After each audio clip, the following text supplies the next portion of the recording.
guru kami tercinta, saudara, orang tua saya, guru saya, sahabat saya, yaitu Habib Umar bin Hamid Al-Jailani.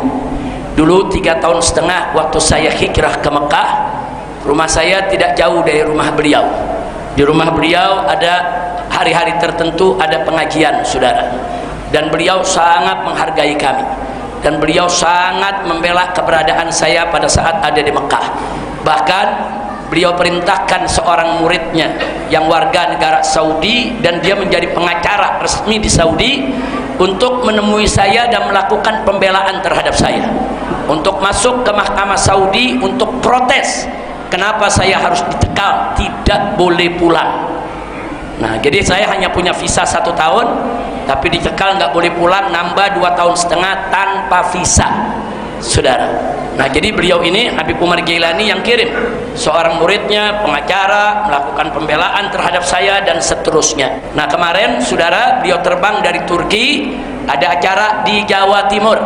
Nah, terbang dari Turki, turun di Bandara Soekarno-Hatta. Di tengah perjalanan di pesawat meninggal dunia, saudara. Tadi sore kawan-kawan di Bandara Cengkareng mengurus jenazahnya. Malam tadi jam 10 tadi, saudara, menunggu kedatangan anaknya. Anaknya juga langsung terbang dari Timur Tengah ke Cengkareng untuk mengurus jenazahnya. Kita belum dapat kabar karena dari tadi saya ceramah, saya belum lihat beritanya lagi mau dikubur di mana. Karena sebagian keluarga minta dikembalikan ke Hadramut untuk dikubur di Hadramut, tanah airnya. Sebagian lagi minta dikuburkan di Indonesia.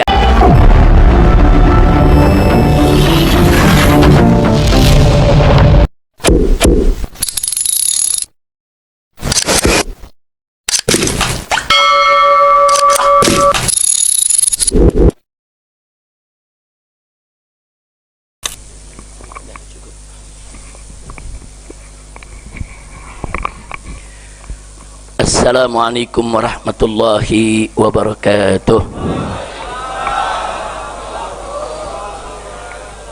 Bismillah, walhamdulillah, wassalatu wassalamu ala rasulillah wa ala alihi wa sahbihi wa mawalah. Amma ba'd. Siyadatul habaib asyurafa wa sa'adatul ulama il-fudala wa jami'il hadirin wal hadirat rahimakumullah. Fi hadhil munasabati sa'idah wa bimithli hadzal ijtima'il mubarak la ansa an usiyakum jami'an wa nafsi bitaqwallah wa bi ta'ati Rasulillah sallallahu alaihi wasallam. Fa nasallallahu subhanahu wa ta'ala an yaj'alana jami'an minal muttaqin bihaqqi sayyidil mursalin walhamdulillahi rabbil alamin. Satu kehormatan dan satu kebahagiaan bagi saya pada malam hari ini bisa bersilaturahim, yaitu dengan segenap para ustadz, para pengurus daripada Masjid Jami' At-Taubah. Satu kehormatan, kebahagiaan bagi saya pada malam hari ini kumpul bersama para habaib, para kiai, para ulama. Di sini ada guru-guru kita, ada Kiai Haji Siddiq Yahya, Kiai Haji Nasih Abdul Rahim, Kiai Haji Soleh Rahmani, Kiai Haji Ahmad Faisal Asmawi, begitu juga Kiai Haji Hasan Fahmi dan kiai-kiai lainnya yang tidak saya sebutkan satu persatu nama-nama beliau, tapi tidak mengurangi rasa penghormatan dan rasa cinta kita kepada mereka. Kita doakan semoga semua para habaib, para kiai, para ustadz, para guru-guru kita Allah panjang umurkan dalam taat dan ibadah, dalam sehat wal afiat, amin ya rabbal alamin. Acara demi acara sudah sama kita lalui. Tadi kita sudah bagaimana memulai acara ini dengan pembacaan Qur'annya, solawatnya, rawinya, saudara. Begitu juga dengan aneka ragam doa, juga ceramah yang tadi sudah disampaikan oleh guru kita Habib Taha Segaf hafizahullah ta'ala wa ra'ah, famartallahu bituli hayatih wa nafa'ana bi ulumi fid dini wad dunya wal akhirah, amin ya rabbal alamin. Jadi ini semua acara udah, yang belum apa? Doa penutup. Nah, bagian saya doa penutup, setuju? Tega banget loh. Masya Allah, tadi saya udah minta izin sama panitia. Ustadz Fahmi juga minta izin, Ustadz, yang belum cuman penutup doang nih doa. Enak banget nih kalau datang doa pulang deh. Masya Allah, mudah-mudahan apa yang kita malam hari ini kumpul di tempat ini, saudara, setahu saya undangan ini adalah acara rawahan, juga acara haul akbar, sekaligus yaitu merupakan tawakufan sementara majelis taklim rutin mingguan Masjid Jami At-Taubah. Sekaligus tentunya yang paling inti adalah Isra Mi'raj Nabi Muhammad sallallahu alaihi wa alihi wa sahbihi wasallam. Saudara, baik itu kita merayakan Maulid, begitu juga kita merayakan Isra Mi'raj, atau kita merayakan hari-hari besar Islam yang lainnya, saudara, semua itu merupakan tradisi yang sangat baik, termasuk kita memperingati perayaan haul, saudara. Apa itu haul? Haul itu memperingati wafatnya seorang ulama, saudara, atau seorang aulia, untuk kita mengambil iktibar, saudara. Nah, memang kalau bicara tentang peringatan Maulid, kemudian juga peringatan Isra Mi'raj, saudara, dan seterusnya, sebagaimana tadi juga disampaikan oleh Habib Toha, belakangan ini ada yang gencar sekali kalangan ahlus sunnah dengan segala amaliyahnya. Bukan hanya soal amaliyah ziarah kubur, bahkan amaliyah kita merayakan Maulid, Isra Mi'raj, nuzulul Quran, menyambut tahun baru Islam, semuanya mereka kritisi, saudara. Alasan mereka yaitu dengan kata satu, mereka anggap ini perbuatan bid'ah yang tidak pernah dilakukan oleh Nabi alaihi salatu wassalam. Dan yang kedua, mereka memakai kaidah yang tidak pernah ada di kalangan salaf. Nanti saya akan sampaikan kaidah apa itu, saudara. Nah, saya mulai dari persoalan bid'ah, saudara. Bid'ah ini, saudara, dalam pengertian bahasa adalah sesuatu yang baru. Nah, dalam pengertian istilah, bid'ah itu apa-apa yang tidak pernah dilakukan oleh Nabi kita Sayyiduna Muhammad sallallahu alaihi wasallam. Ya, itu makna bid'ah. Tapi ahlus sunnah wal jamaah, wabil khusus al-imam Syafi'i radhiyallahu ta'ala anhu, membagi bid'ah menjadi dua, saudara.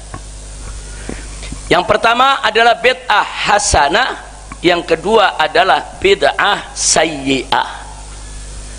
Apa itu bid'ah hasanah? Bid'ah hasanah ialah malam yaf'al bihin nabiyyu sallallahu alaihi wasallam wala yukhalifu syariah, yaitu sesuatu yang tidak pernah dilakukan oleh Nabi alaihi salatu wassalam, tapi tidak bertentangan dengan syariat. Jadi kalau ada sesuatu yang baru tidak bertentangan dengan syariat, sesuatu yang Nabi nggak pernah kerjain, tapi hal tersebut tidak bertentangan dengan syariat, maka itu disebut bid'atun hasanah. Lalu kalau bid'ah sayyi'ah atau bid'ah madhmumah, saudara, bid'ah yang jelek, yang buruk, yang tercela, saudara. Nah, bid'ah yang madhmumah adalah malam yaf'al bikin Nabi sallallahu alaihi wasallam wa yukhalifu syariah, sesuatu yang tidak pernah dilakukan oleh Nabi dan bertentangan dengan syariat. Jadi kaidah Ahlus Sunnah itu jelas, saudara. Jadi sesuatu yang tidak pernah dilakukan oleh Nabi, ada yang bertentangan dengan syariat, ada yang tidak bertentangan dengan syariat, saudara. Nggak bisa kita main pukul rata, saudara. Kalau ada yang tanya, tapi kan Nabi mengatakan kullu muhdatsatin bid'ah wa kullu bid'atin dolalah, saudara. Nah, ini biasanya dalil ini nih yang dipakai oleh mereka yang nyerang-nyerang, saudara, peringatan-peringatan hari besar Islam. Kita katakan hadis yang mereka gunakan sahih, ya, itu hadis sahih. Imam Syafi'i juga pakai itu hadis, saudara. Nah, di situ dikatakan kullu muhdatsatin bid'ah wa kullu bid'atin dolalah, saudara. Setiap yang baru itu bid'ah, saudara, dan setiap bid'ah itu sesat. Nah, ini, saudara, untuk memahaminya, untuk kita bisa mengerti apa yang dimaksud oleh hadis ini, kita nggak bisa meninggalkan hadis-hadis yang lainnya, saudara, karena ada hadis lain juga, saudara. Man sanna sunnatan hasanatan, barang siapa yang membuat suatu sunnah yang bagus, saudara, ada, saudara. Nah, jadi ini semua hadis ini mesti dipadukan, al-jam'u bainal adillah, baru kita uraikan. Jadi yang dimaksud kullu muhdatsatin bid'ah, saudara, yaitu segala sesuatu yang tidak pernah dikerjakan oleh Nabi dalam urusan ibadah. Ini kelompok mereka juga sepakat dalam urusan ibadah. Tapi kita tanya kepada mereka, dalil ini ibadah mana? Nabi nggak mengatakan kullu muhdatsatin fil ibadah, nggak ada. Nabi nggak pernah mengatakan kullu muhdatsatin yaitu fil ibadah atau fil muamalah, enggak. Nabi mengatakan kullu muhdatsatin bid'ah, setiap yang baru bid'ah, selesai. Nah, ini mesti dijelaskan, saudara. Yang baru yang dalam urusan apa? Pertama, saudara, Ahlus Sunnah menjelaskan dalam urusan ibadah. Itu dulu, saudara. Berarti kalau bukan dalam urusan ibadah, enggak ada masalah, enggak masuk dalam hadis ini. Sebab kalau enggak dipilah dulu bahaya, saudara. Ini mic juga bid'ah, kipas angin juga bid'ah, saudara, speaker juga bid'ah, ini kamera semua bid'ah. Kalau nggak dipilah itu bid'ah dalam urusan agama, urusan ibadah, maka semua ini jadi dolalah. Kullu muhdatsatin bid'ah, speaker bid'ah, dolalah, kamera bid'ah, dolalah. Mati berdiri loh. Nah, semua yang lu pakai banyak bid'ah, masjid pakai karpet juga bid'ah. Zaman Nabi masjid apa? Pasir bawahnya, saudara. Mana ada masjid begini pakai pakai karpet, pakai ubin? Nggak ada. Semua bid'ah. Tapi itu bid'ah dunyawiyah, nggak apa-apa. Terusin bid'ah dunyawiyah selama itu baik, selama itu manfaat, alhamdulillah. Nah, kemudian nggak sampai di situ. Wa kullu bid'atin dolalah. Kalau tadi kullu muhdatsatin bid'ah, saudara, muhdatsah dunyawiyah, saudara, atau muhdatsah diniyah. Yang dimaksud adalah diniyah, bukan dunyawiyah. Nah, sekarang begitu juga kullu bid'atin dolalah, setiap bid'ah itu sesat. Bid'ah yang mana? Bid'atin sayyi'ah. Setiap bid'ah yang sayyi'ah dolalah, sesat. Nah, bid'ah yang sayyi'ah yang bagaimana? Yang tadi sudah kita artikan, malam yang fa'al bikin Nabi sallallahu alaihi wasallam wa yukhalifus syariah, wa yukhalifus syariah, sesuatu yang enggak pernah dilakukan oleh Nabi dan bertentangan dengan syariat, itu bid'ah sayyi'ah. Bid'ah semacam ini dolalah, sesat. Wa kullu dolalatin finnar. Kira-kira jelas gak? Jelas gak? Oh, kata Wahabi, ya kita mesti ikut salaf dong. Nah, ini yang ngomong Imam Syafi'i. Emang Imam Syafi'i bukan salaf? Emang Imam Syafi'i bukan salaf? Imam Syafi'i salaf, saudara. Lahir tahun 105 Hijrah. Siapa yang nggak tahu Imam Syafi'i, saudara? Imam Abu Hanifah minas salaf, Imam Malik minas salaf, Imam Syafi'i minas salaf, Imam Ahmad ibn Hanbal minas salaf. Nah, jadi kalau kata mereka kita mesti ikut salaf, lah ikut Imam Syafi'i bukan salaf. Ya pokoknya bagi dia semua bid'ah, udah pokoknya nggak ada di zaman Nabi semua sesat. Ya kita jawab, muka ente zaman Nabi nggak ada, berarti muka ente bid'ah juga dong. Iya, muka kita semua bid'ah, berarti masuk neraka semua dong. Nggak paham ngomongnya, yang nggak ada di zaman Nabi semua bid'ah. Muka lu zaman Nabi nggak ada, berarti muka lu bid'ah. Setiap bid'ah sesat, berarti muka lu sesat. Setiap sesat masuk neraka, berarti muka lu di neraka. Na'udzubillah min dzalik. Kira-kira jelas gak? Jelas gak? Nah, sekarang mari kita lihat di zaman Nabi alaihi salatu wassalam, saudara, tidak ada mushaf Quran, nggak ada, saudara. Zaman Nabi Al-Quran itu, saudara, fis sudur, bukan fis sutur. Al-Quran itu ada di hatinya Nabi dan para sahabat. Mereka hafal Quran, saudara, bukan fis tutur, bukan di dalam catatan di antara halaman-halaman mushaf. Ya, ada sejumlah sahabat yang mencatat, saudara. Ada yang mencatat di pelepah korma, ada yang mencatat di kulit, saudara. Mereka catat, saudara. Tapi saudara, catatan mereka nggak ada yang 30 juz jadi mushaf, saudara, nggak ada. Nah sekarang mushaf di tengah-tengah kita banyak, bid'ah dong. Zaman Nabi nggak ada. Nah, berarti Al-Quran ini ibadah ini. Masa iya mushaf Quran kita bilang bukan ibadah? Ibadah itu urusan agama itu, saudara. Mushaf Quran itu bagian daripada urusan agama, buat kita baca, buat kita ngapalin. Ibadah bukan? Ibadah. Zaman Nabi nggak ada, berarti bid'ah dong, saudara. Tunggu dulu, saudara. Kalau mengatakan ini bid'ah, betul, ini bid'ah, tapi ini adalah bid'ah hasanah, sesuatu yang tidak ada di zaman Nabi tapi tidak bertentangan dengan syari', bahkan manfaat. Mari kita lihat sejarahnya. Ketika, saudara, di zaman Sayyidina Abu Bakar Siddiq radhiyallahu ta'ala anhu, saudara, terjadi beberapa peperangan besar karena ada orang mengaku sebagai nabi. Ada Musailamah al-Kadzab, saudara, ada yang lainnya, belum lagi kaum murtadin yang nggak mau bayar zakat, saudara. Sehingga terjadi peperangan antara umat Islam, yaitu dengan orang-orang yang sudah murtad tadi, saudara. Nah, dalam satu peperangan, khususnya ketika melawan Musailamah al-Kadzab, lebih dari 70 sahabat penghafal Quran gugur mati syahada. Nah, saat itu Sayyidina Umar Ibn Khattab khawatir, ini perang melawan Musailamah udah 70 lebih nih yang mati penghafal Quran, dan ini belum selesai urusannya, masih banyak yang mesti diberesin. Wah, kalau besok terjadi perang lagi, perang dengan Romawi, perang dengan Persia, perang dengan negara-negara kafir, sementara para sahabat Nabi semangat jihadnya tinggi dan mereka penghafal Quran. Kalau mereka semua mati, lalu kemana Al-Quran kita? Khawatir, nggak bisa tidur Sayyidina Umar, saudara. Akhirnya Sayyidina Umar datang kepada khalifah.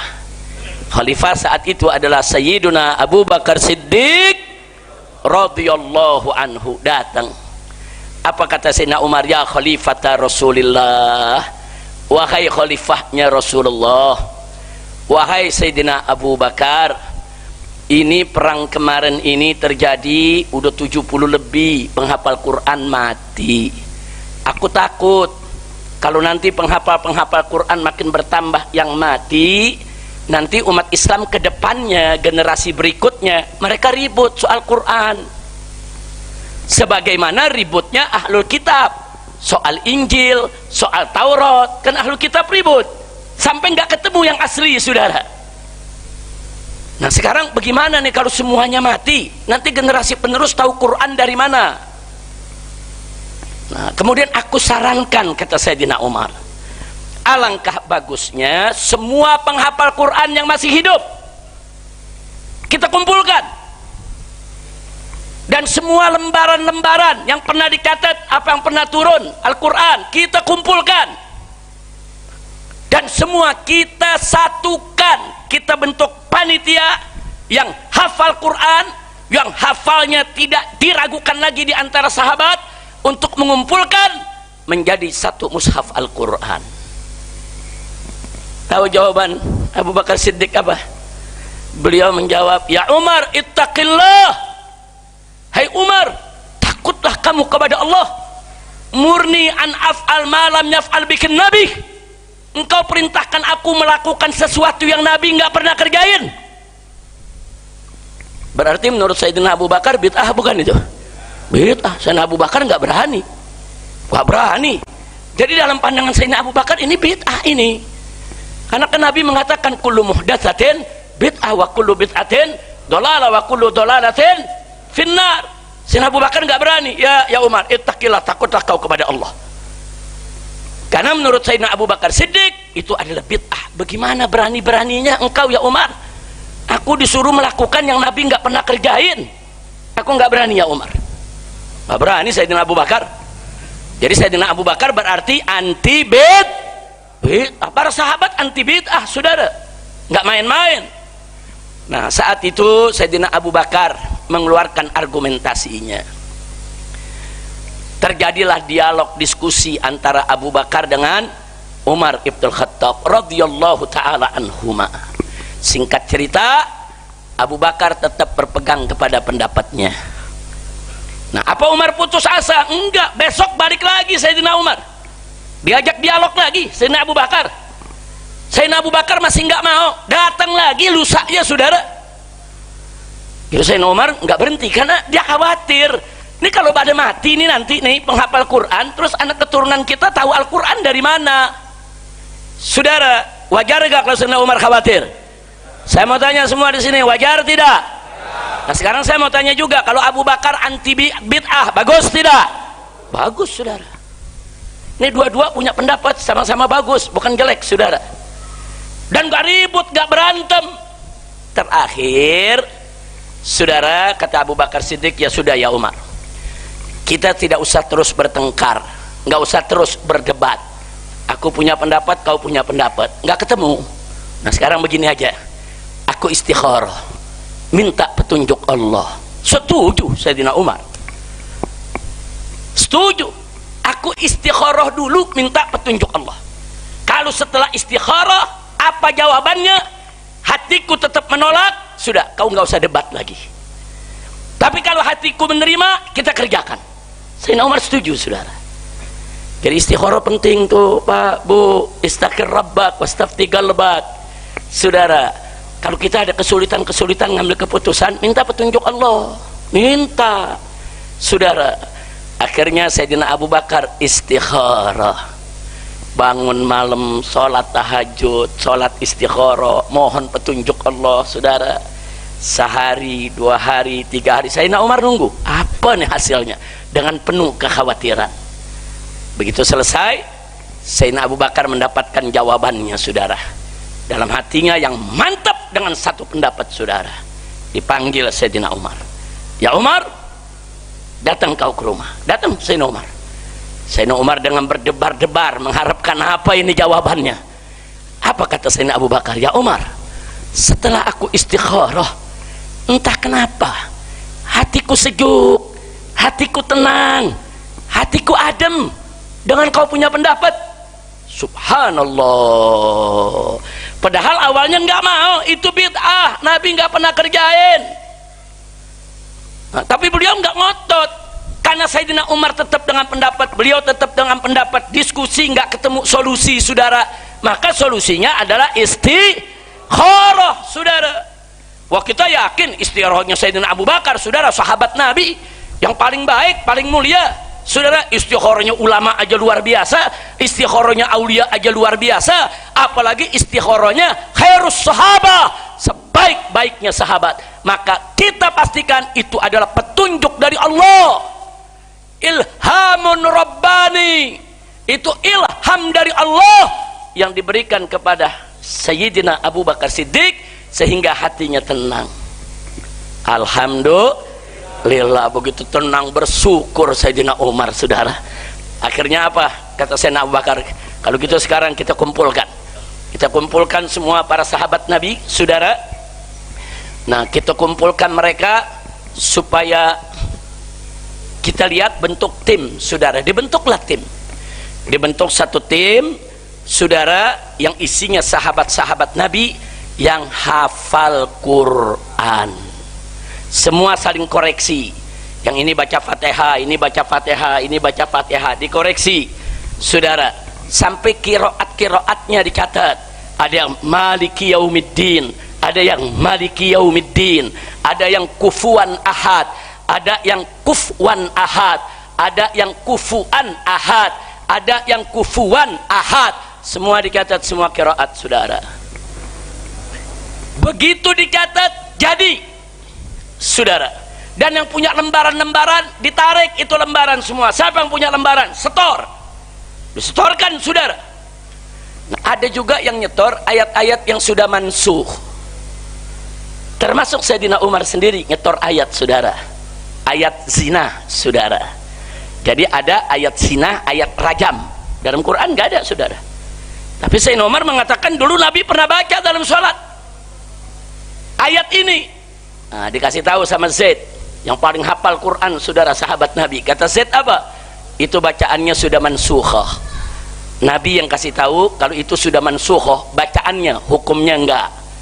Hukumnya tetap berlaku, saudara. Karena sudah mansukhah, enggak boleh dimasukkan dalam mushaf Quran, saudara. Karena dia mansukhnya mansuh tilawatan, saudara. Mansuh tilawatan, tapi hukumnya tidak mansuh. Ada ayat, saudara, yang tilawahnya enggak mansuh, tapi hukumnya yang mansuh, saudara.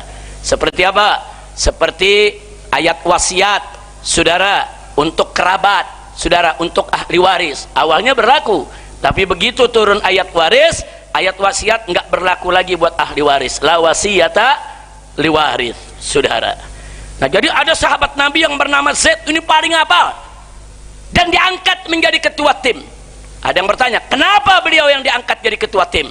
Kenapa bukan Sayyidina Utsman yang apal juga? Kenapa bukan Sayyidina Ali yang apal juga? Kenapa bukan Sayyidina Abu Bakar sendiri yang apal juga, saudara? Sebab Zaid ini, saudara, hadir di hari terakhir malaikat Jibril datang kepada Nabi membacakan, saudara, satu persatu surat-surat dalam Al-Quran.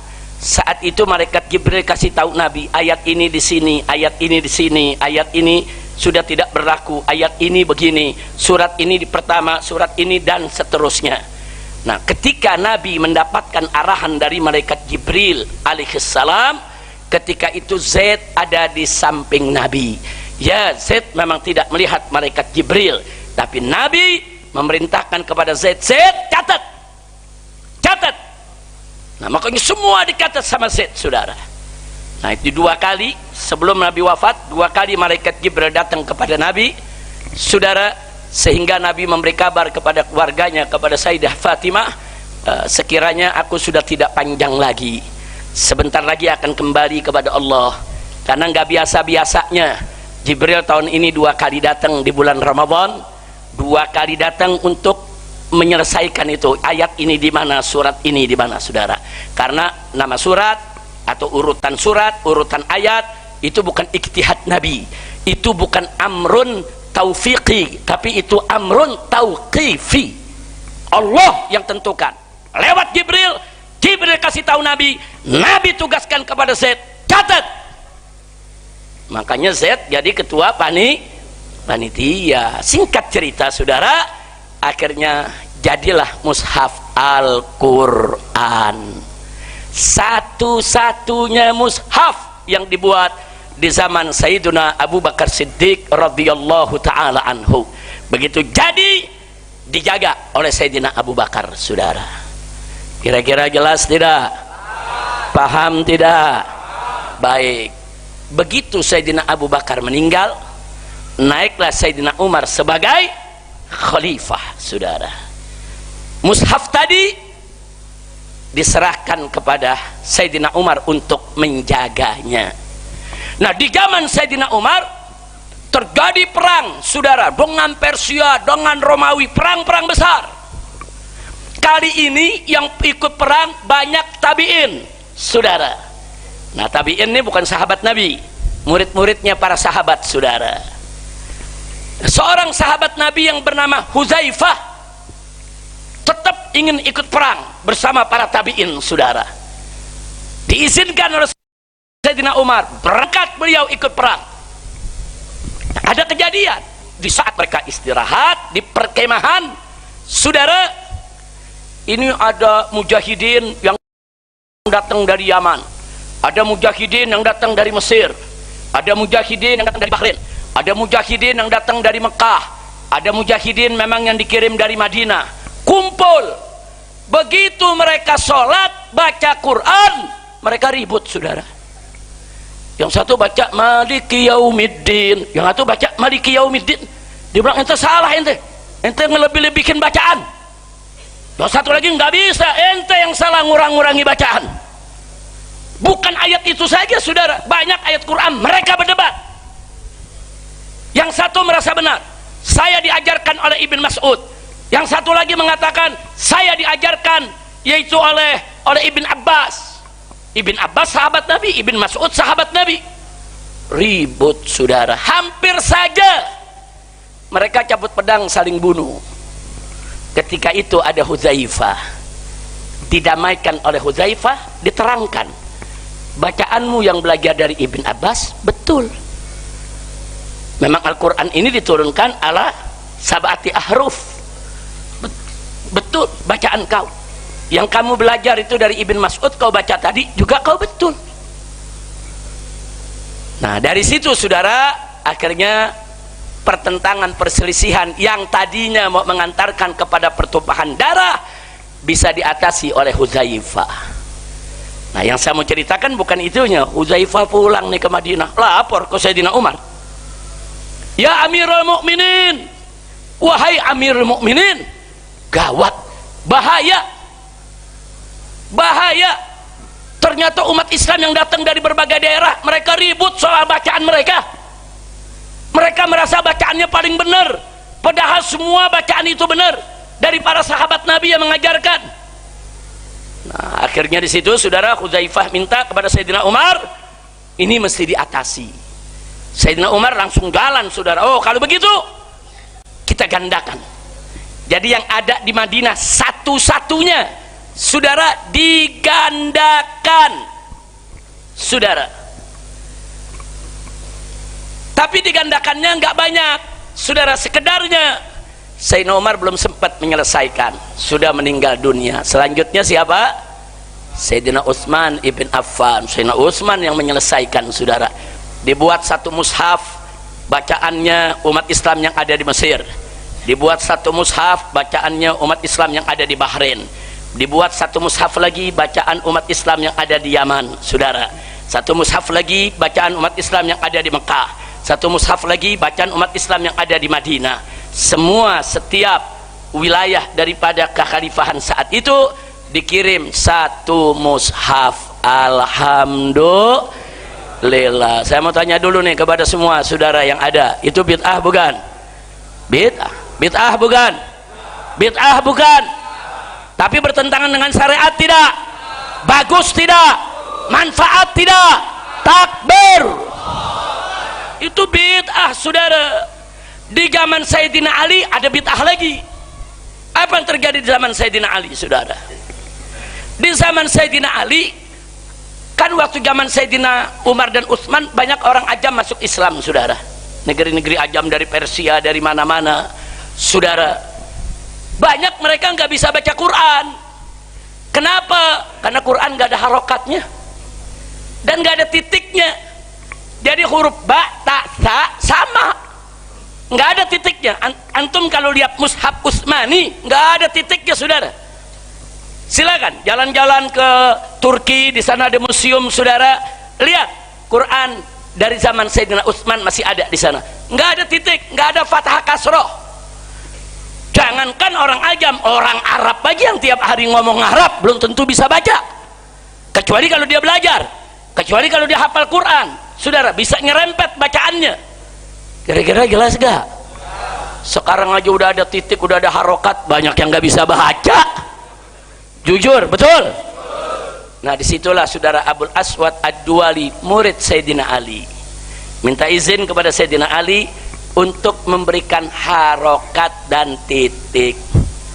Ba 1 titik di bawah, ta 2 titik di atas, sa 3 titik di atas, saudara. Kemudian ada harokat, fathah, kasroh, dhammah, dan seterusnya. Nah, mulai dari situ saudara, ditulis lagi Al-Quran dengan harokat. Setelah itu begitu masuk zaman Turki Utsmani, mulai ada percetakan, dicetak Al-Quran saudara. Dan saat ini lebih canggih lagi saudara, idghamnya, ikhfa'nya dikasih warna. Ayo jujur, betul? Betul? Bid'ah bukan tuh? Bid'ah bukan tuh? Pakai warna. Bid'ah tidak? Tapi bid'ah saya mau tanya, sayyi'ah atau hasanah? Bid'ah jelek atau bid'ah bagus? Dukung tidak? Takbir. Nah, jadi jangan dikit-dikit bid'ah menyerang, nggak boleh, jangan. Ada bid'ah yang baik saudara. Kalau bid'ah yang baik nggak apa-apa, terusin aja saudara. Nah, kalau bid'ah yang jelek, stop. Peringatan Maulid bid'ah bagus kok selama pelaksanaannya bagus. Nah, tapi kalau Maulid pakai dangdutan, artis bulu ketek kemana-mana joget, ada oknum ngaku ustadz pakai nyawer di BH-nya, kacau tidak? Kacau tidak? Itu jadi bid'ah hasanah atau sayyi'ah? Dolalah tidak? Bahkan itu bisa termasuk penistaan agama. Hati-hati saudara, jangan mau bikin maulid begini nih, laki sama perempuan dipisah, perempuan ada tempatnya, laki ada tempatnya. Alhamdulillah. Saya mau tanya sekarang, kita di sini nih bikin maulid bagus gak nih? Tadi ada yang ngaji gak? Ada yang baca Quran gak? Baca Quran bagus gak? Tadi ada yang baca sholawat gak? Baca sholawat bagus gak? Tadi ada yang ceramah mau izoh tidak? Yang memberi nasihat ada tidak? Nasihat bagus tidak? Tadi ada yang baca doa bagus tidak? Betul? Jeleknya di mana saudara? Kecuali saudara kalau yang hadir telanjang semua. Saya juga begitu masuk telanjang saya lari. Oh, ini orang primitif semua nih. Tapi begitu masuk, masya Allah, pada pakai piki rapi, celana rapi, baju rapi, alhamdulillah. Jadi keputusannya apa? Keputusannya saudara enggak apa-apa. Kalau ada orang menganggap ini bid'ah sayyi'ah, ya jangan dikerjain, selesai. Karena kalau dia yakin ini bid'ah sayyi'ah, emang nggak boleh dikerjain saudara. Tapi kalau dia yakin ini bid'ah hasanah, terusin. Nah, antara dua kelompok ini jangan saling mengkafirkan, betul? Jangan dikit-dikit ini bid'ah, kafir, masuk neraka. Saudara, kayak dia doang yang masuk surga. Dia kali yang pegang kunci surga. Inna lillahi wa inna ilaihi raji'un. Baik, zaman Nabi saya mau tanya, universitas ada? Nggak ada saudara. Ada majelis taklim pakai waktu? Ada? Nggak ada saudara. Ada tabligh akbar?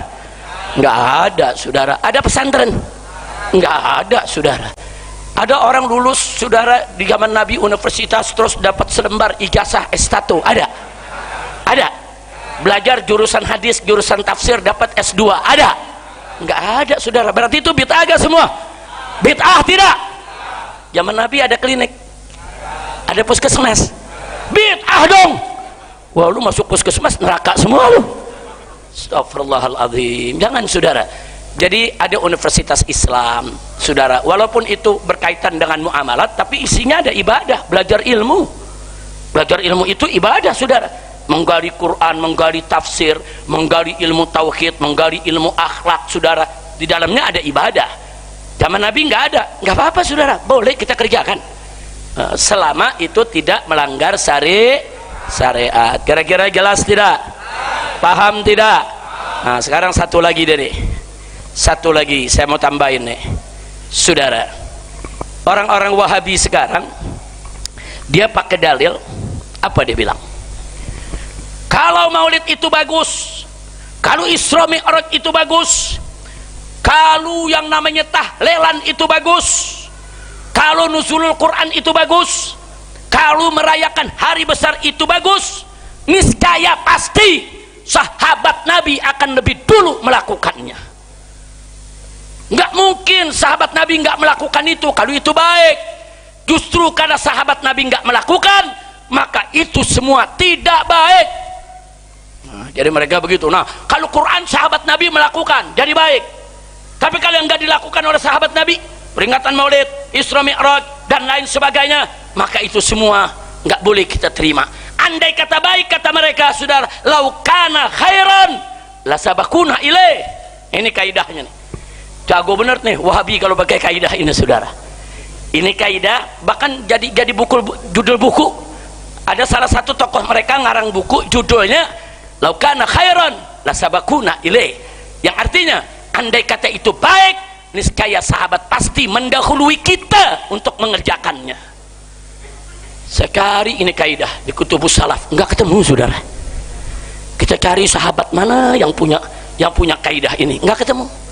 Salaf cari tabiin enggak ada, cari tabiin enggak ada, enggak ketemu, saudara. Ini kaidah dari mana? Pertama, tidak ada seorang salaf pun yang mengenal kaidah aneh tersebut. Saya sebutnya kaidah aneh itu, saudara. Yang kedua, kaidah tersebut membatasi kebaikan hanya pada apa yang dilakukan sahabat saja. Ini bahaya, saudara. Jadi menurut mereka kebaikan itu hanya terbatas sampai zaman sahabat saja. Pokoknya kalau sahabat bilang baik, baik. Kalau sahabat nggak lakukan, nggak baik. Wah, bahaya, saudara. Seolah-olah kebaikan itu, saudara, tidak mungkin keluar dari selain sahabat. Siapa bilang? Ada kebaikan yang keluar dari ulama-ulama salaf kita, saudara. Dari tabi'in, dari tabi'in, dari ulama-ulama, dari muhaddisin, dari mufassirin. Berjutaan kebaikan, saudara, keluar dari mereka, saudara, yang tidak pernah disebut oleh sahabat. Kira-kira paham nggak? Artinya apa? Kebaikan nggak bisa dibatasi cuman hanya dari sahabat. Memang baik. Sahabat itu, saudara, karamatus sahabah sabit, wa hubbus sahabah wajib. Kemuliaan sahabat, saudara, ada dalilnya, kuat, wajib untuk kita hargai. Mencintai sahabat wajib atas setiap muslim. Kita nggak ingkari itu. Kita percaya as-sahabah kulluhum udul. Dalam periwayatan hadis, semua sahabat adil, tidak ada yang berdusta, saudara. Nggak ada, harus sunnah tolak itu semua, saudara. Tapi jangan terus mengatakan kebaikan itu cuma datang dari sahabat. Kalau bukan sahabat nggak baik. Siapa bilang? Nah, jadi laukana khairan lasabakuna ilaih. Andai kata itu baik, sahabat pasti mendahului kita. Siapa bilang? Banyak perkara baik-baik sahabat nggak mendahului kita. Seperti apa? Seperti pendisiplinan ilmu. Ada ilmu nahu, saudara, ada ilmu sorof, ada ilmu i'rab, saudara. Zaman sahabat nggak ada, saudara. Yang susun ulama-ulama kita. Ada ilmu usul fikih yang susun Imam Syafi'i, saudara. Sebelum zaman Imam Syafi'i nggak ada yang namanya ilmu usul fikih, saudara. Nah, ilmu usul fikih, saya mau tanya, bagus tidak? Bagus tidak? Penting tidak? Kok sahabat nggak mengeluarkan itu? Nah, jangan laukana khairon. Kalau bagus, niscaya sahabat mendahului kita. Usul fikih bagus, sahabat tidak mendahului kita, saudara. Kira-kira jelas gak? Nah, belum lagi ilmu-ilmu yang lain, saudara. Ada ilmu tafsir, ada ilmu hadis, ada ilmu al-jarh wa ta'dil, saudara. Itu ilmu ulama yang susun, saudara. Nah, kalau ada yang tanya, Habib, apa di zaman sahabat nggak ada sorof, nahu, i'rab? Saudara, jawabnya ada, tapi dalam bentuk praktek. Mereka langsung bicara sesama mereka. Tapi dalam bentuk ilmu disusun dalam buku, saudara. An-nahu ialah ini, al-i'rab ialah ini, nggak ada zaman sahabat, saudara. Baru belakangan ilmu itu datang. Berarti di sana banyak kebaikan, saudara, yang dilakukan oleh para tabi'in, tabi'in dan ulama-ulama sesudahnya yang tidak pernah didahului oleh sahabat. Kira-kira jelas tidak? Jelas tidak? Baik, kita lanjutkan lagi, saudara. Jadi saya khawatir kalau membatasi kebaikan itu hanya pada sahabat saja, Itu sama juga memaksumkan sahabat. Saudara, sahabat memang mulia tapi tidak maksum. Yang maksum itu Nabi kita Muhammad sallallahu alaihi wasallam. Nah sekarang orang-orang Wahabi ini saudara begitu marah mengkafirkan Syiah pada saat Syiah mengatakan 12 imamnya maksum. Nah sekarang orang Wahabi dengan kaidah tadi ini juga menganggap ratusan ribu sahabat maksum semuanya. Mustahil. Kira-kira jelas gak? Nah kalau Syiah mengatakan 12 imamnya maksum saja kita tolak saudara, kita nggak terima, apalagi ini Wahabi saudara menganggap para sahabat semuanya sumber kebaikan, nggak mungkin salah, dan kebaikan hanya sebatas sahabat saja, selain sahabat nggak melahirkan kebaikan. Ini namanya mengkultus sahabat saudara, nggak boleh. Saya mau tanya semua di sini, cinta sahabat wajib tidak? Wajib tidak? Tapi apa boleh mengatakan sahabat maksum? Boleh tidak? Nggak boleh. Yang maksum siapa? Nabi Yuna Muhammad sallallahu alaihi wasallam. Nah akhirnya saudara, saya penasaran, kok berani ya Wahabi pakai kaidah lau kana khairan la sabakuna ilaih. Kita cari saudara, ternyata dapat. Dalam sejarah Nabi dulu, orang-orang kafir itu menolak Al-Quran, menolak ajaran Nabi, menolak syariat saudara. Dan ini Allah ceritakan dalam surat Al-Ahqaf ayat 11. Surat Al-Ahqaf ayat 11. Apa kata Allah? Faqala ta'ala wa qala alladhina kafaru lilladhina amanu law kana khairan ma sabaquna ilaih wa idza lam yahtadu bihi fasayaquluna hadza ifkun qadim. Luar biasa. Apa kata Allah dalam surat Ahqaf ayat 11? Wa qala alladhina kafaru, orang-orang kafir berkata, lilladzina amanu, kepada orang-orang beriman, laukana khairan, andai kata Al-Quran itu baik, andai kata Al-Quran itu bagus saudara, masa bakuna ilaih, maka orang-orang lemah tuh pengikutnya Muhammad nggak mungkin mendahului kami, nggak mungkin mendahului orang-orang tua kami, nggak mungkin. Kalau itu baik, niscaya orang tua kami dan kami pasti mendahului mereka. Mirip gak? Mirip gak? Mirip kaidahnya. Ternyata kaidahnya orang kafir saudara. Orang kafir, Allah cerita orang kafir ngomong kepada orang beriman, kalau Muhammad itu bagus, kalau ajarannya bagus, syariat bagus, Quran bagus, nggak mungkin tuh yang namanya Bilal tuh, yang pada budak-budak yang lemah, orang-orang miskin mendahului kita, nggak mungkin. Kita ini bangsawan, orang kaya, orang pinter, orang cerdas. Oh, kalau itu bagus, niscaya kami yang lebih dulu beriman.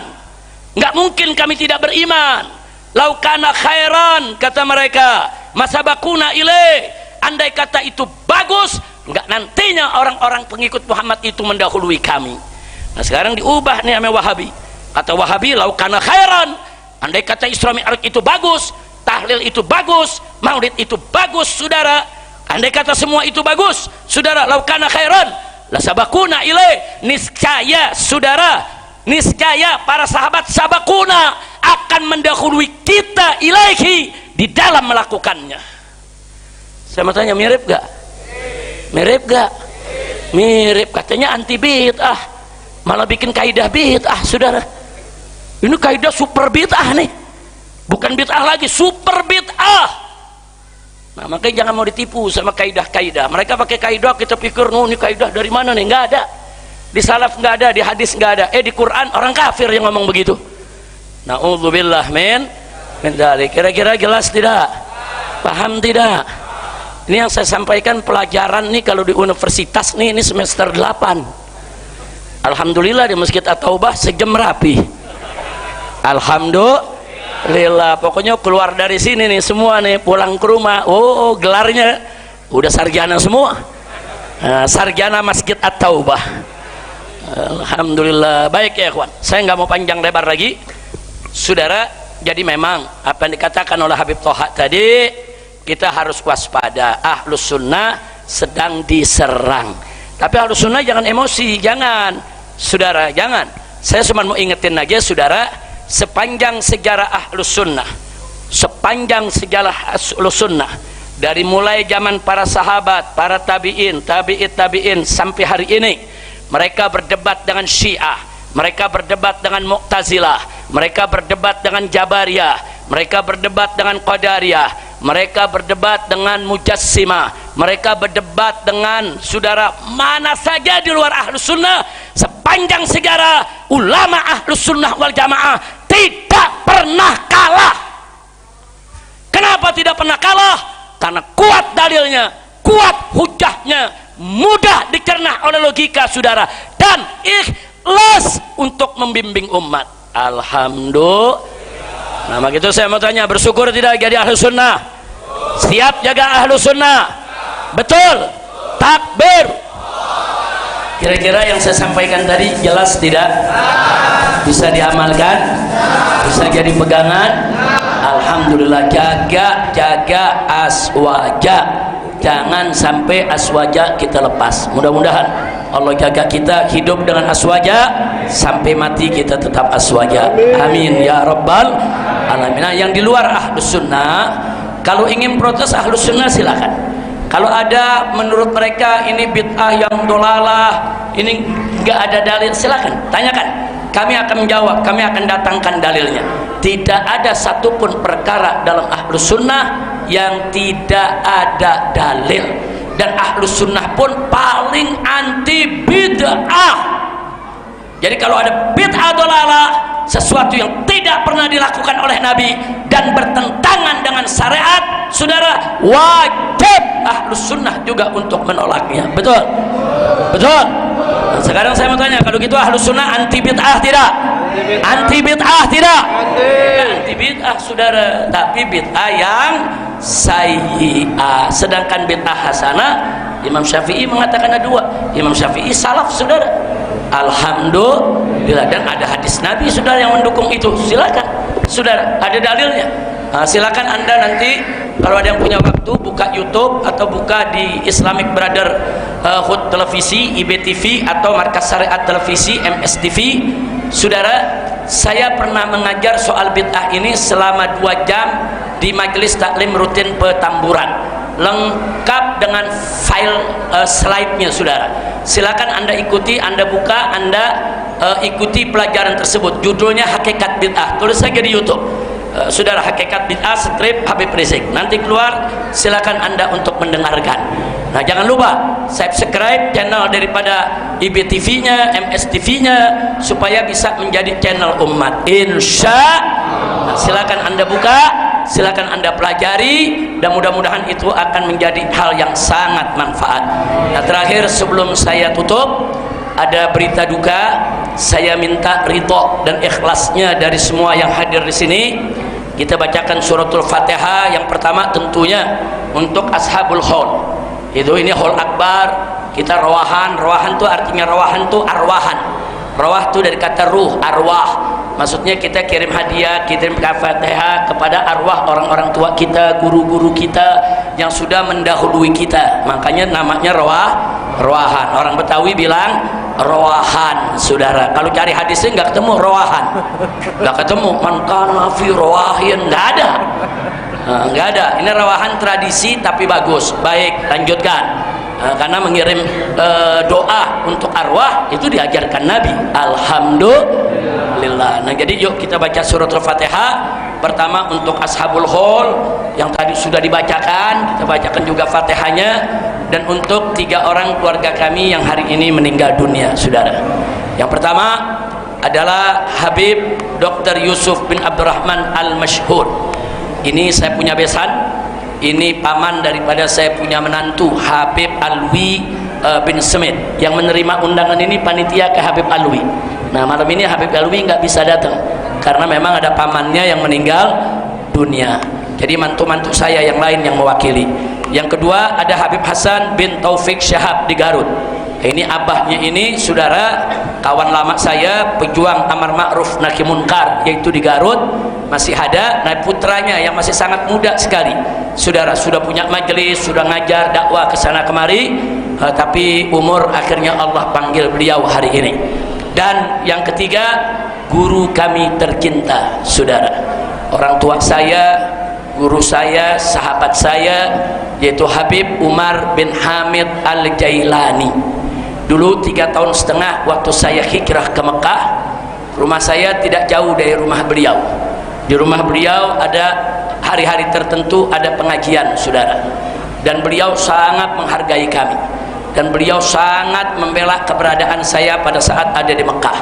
Bahkan beliau perintahkan seorang muridnya yang warga negara Saudi, dan dia menjadi pengacara resmi di Saudi, untuk menemui saya dan melakukan pembelaan terhadap saya, untuk masuk ke mahkamah Saudi untuk protes kenapa saya harus dicekal, tidak boleh pulang. Nah, jadi saya hanya punya visa 1 tahun, tapi dicekal nggak boleh pulang, nambah 2 tahun setengah tanpa visa saudara. Nah, jadi beliau ini Habib Umar Jailani yang kirim seorang muridnya, pengacara, melakukan pembelaan terhadap saya dan seterusnya. Beberapa kali saya diundang ke rumah beliau, diberikan ujangan, diberikan doa, diberikan dukungan yang luar biasa. Tapi pada akhirnya terakhir saudara, beberapa tahun yang lalu begitu beliau keluar dari Saudi, beliau nggak boleh masuk lagi, beliau tinggal di Mekah. Nah, ternyata ada orang iri hasut melaporkan ke intelijen Saudi kalau Habib Umar ini saudara Asy'ariyah, sesat, menyesatkan, mengajarkan khurafat, ahli bid'ah. Jadi di Saudi itu di buku-buku pelajaran Asy'ariyah itu dibilang sesat. Jadi jangan kaget kalau Wahabi-Wahabi di Indonesia dibilang Asy'ari sesat semua. Emang dari sononya udah ngatain sesat saudara. Cuma bedanya di sini mereka nggak punya kuasa. Kalau punya kuasa ditangkap kita semua. Maulid tangkap, Isra Mi'raj tangkap. Itu yang terjadi di Saudi saudara. Nah, padahal Habib Umar ini seorang mufti Syafi'iyah dalam mazhab Syafi'i. Beliau bukan ahli khurafat, beliau bukan ahli bid'ah, beliau ulama, alim, faqih saudara, betul-betul alim, faqih. Dan beliau mengajar fikih di rumahnya, fikih Syafi'i saudara, untuk masyarakat Mekah yang banyak juga bermazhab Syafi'i. Nah, karena ada fitnah saudara dari kelompok-kelompok Wahabi kasih tahu ini orang bahaya ini itu, akhirnya beliau nggak boleh lagi masuk ke Saudi. Nah, padahal keluarga beliau di Saudi, warga negara Saudi, hanya beliau saja yang bukan saudara. Nah, akhirnya sejak saat itu beliau tinggal di Turki, kemudian dakwah keliling dunia, ke Hadramut, ke Indonesia paling sering. Nah, kemarin saudara beliau terbang dari Turki, ada acara di Jawa Timur. Nah, terbang dari Turki, turun di Bandara Soekarno-Hatta, di tengah perjalanan di pesawat meninggal dunia saudara. Tadi sore kawan-kawan di Bandara Cengkareng mengurus jenazahnya. Malam tadi jam 10 tadi saudara menunggu kedatangan anaknya. Anaknya juga langsung terbang dari Timur Tengah ke Cengkareng untuk mengurus jenazahnya. Kita belum dapat kabar karena dari tadi saya ceramah saya belum lihat beritanya lagi mau dikubur di mana. Karena sebagian keluarga minta dikembalikan ke Hadramut untuk dikubur di Hadramut, tanah airnya. Sebagian lagi minta dikuburkan di Indonesia saudara. Di Indonesia ini banyak tempat-tempat pemakaman para ulama dan para aulia, dan semua pemakaman tersebut sudah buka pintu. Silakan di mana saja Habib Umar mau dimakamkan, mereka semua menerima, termasuk pemakaman di pesantren saya. Di pesantren saya juga ada pemakaman saudara para syuhada yang dibunuh di KM 50. Pemakaman tersebut kita buat cukup luas untuk mereka-mereka memang yang selama ini saudara ikut berjuang di markas syariat, tapi juga dibuka untuk ulama, untuk habaib, untuk kiai, untuk tokoh saudara. Nah, kelebihannya memang kalau di pesantren itu saudara setiap hari Kamis semua santri dan guru ziarah. Jadi kalau dikubur sana kita tiap hari Kamis diziarahin, didoain, ditahlilin, rutin setiap hari Kamis saudara, terus menerus begitu, sekaligus untuk mendidik santri bagaimana cara ziarah yang benar. Jangan sampai ziarah masuk unsur-unsur yang dilarang oleh syariat Nabi. Nah, jadi pemakaman kita juga terbuka. Kalau memang keluarga Habib Umar mau di sana, ahlan wa sahlan. Tapi intinya dimanapun beliau dimakamkan, beliau guru besar kita semua, beliau pejuang Islam yang luar biasa, beliau mufti madhab Syafi'i zaman ini di Mekah, saudara. Nah maka itu yuk kita baca suratul Fatihah, kita mohonkan baik untuk tiga tadi yang saya sebutkan namanya meninggal dunia maupun untuk orang-orang tua kita, guru-guru kita, ala Allah subhanahu wa ta'ala untuk taghsyahum bi rahmati wal maghfirah wa an yaghfir lahum maghfiratan jami'ah wa yarhamahum rahmatan wasi'ah wa yudkhilahum jannatan na'im bihaqqi sayyidil mursalin bisirril Fatihah.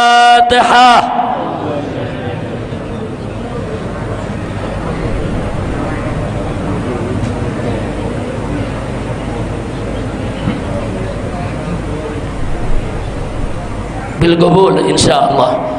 Baik, itu saja yang saya sampaikan. Jangan ada yang bergerak dulu, nggak boleh ada yang berdiri pulang. Tapi kita minta kepada salah satu tokoh kita, kiai kita di masjid ini kan tawakufan daripada majelis taklim rutin. Nah kita minta nanti guru kita menutup acara ini dengan talqin zikir, dengan doa, kita aminkan bersama. Setuju? Sekian, hadani Allah wa iyyakum ila siratal mustaqim. Wassalamualaikum warahmatullahi wabarakatuh.